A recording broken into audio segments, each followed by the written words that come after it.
नहीं, कोई महंगाई कम नहीं हुई। जिस तरीके से तुमने आकर कहा था कि 2 करोड़ नौकरियां देंगे, कोई नौकरी नहीं मिली।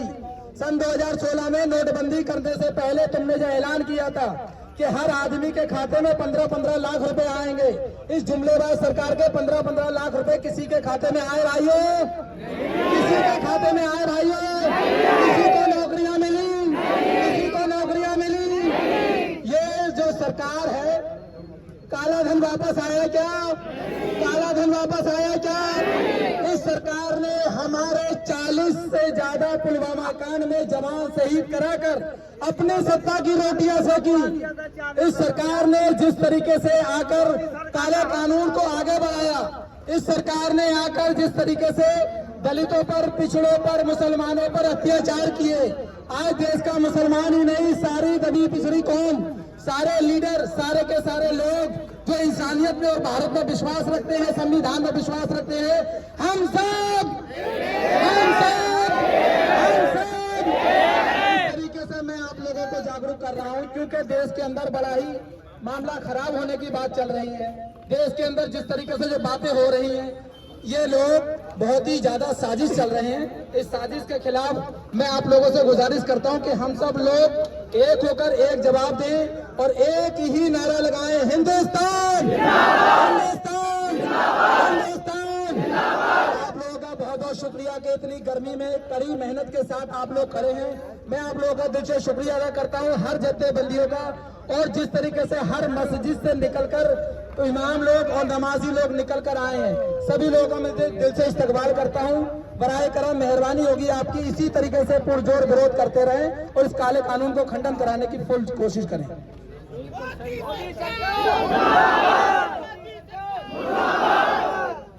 मोदी सरकार मुर्दाबाद, मोदी सरकार मुर्दाबाद, बीजेपी सरकार मुर्दाबाद।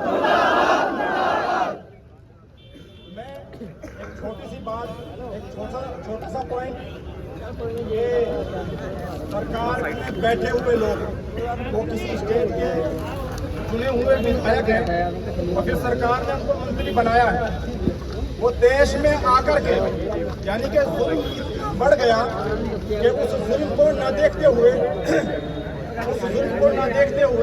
जुल्म इतना बढ़ गया कि उन्होंने यहाँ तक के चेतावनी दे डाली कि अगर मुसलमान जो है इस बिल की मुखालफत में सड़कों पे आए तो उन्होंने कहा कि हम जो है इसको जलियांवाला बाग बना देंगे, हम हिंदुस्तान की सड़कों को जलियांवाला बाग बना देंगे। वो इतनी बड़ी बात उन्होंने कही, तो मैं उनको कहना चाहता हूँ कि आज हम यहाँ रोपड़ शहर के शहीद भगत सिंह चौक पर जमा हुए हैं।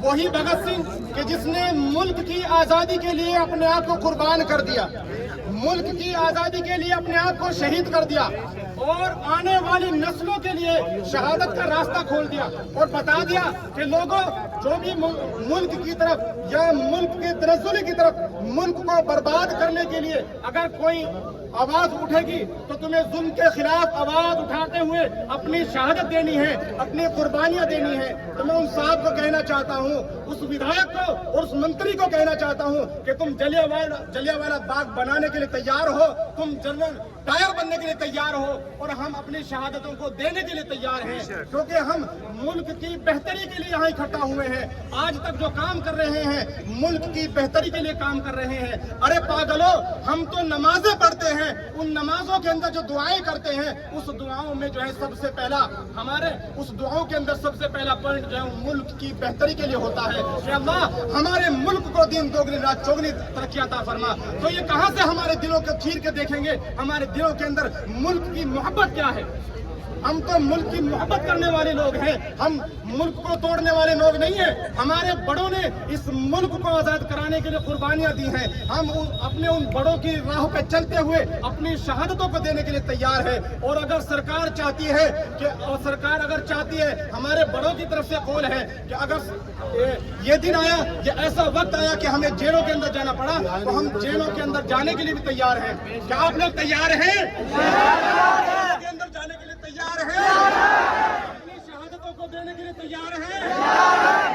तो आवाज लगाओ, आवाज दो, आवाज दो।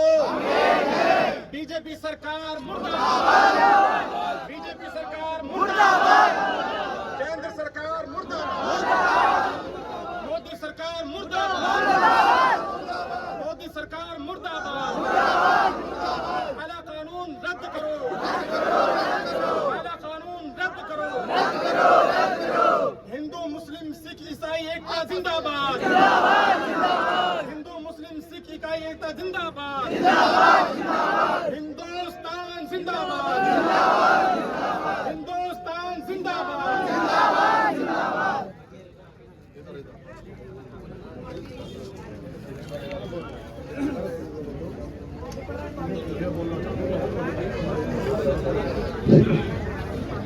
बिस्मिल्लाहिर्रहमानिर्रहीम इय्याका नअबुदु व इय्याका नस्तईन। इबादत करते हैं और तुझी से मालूम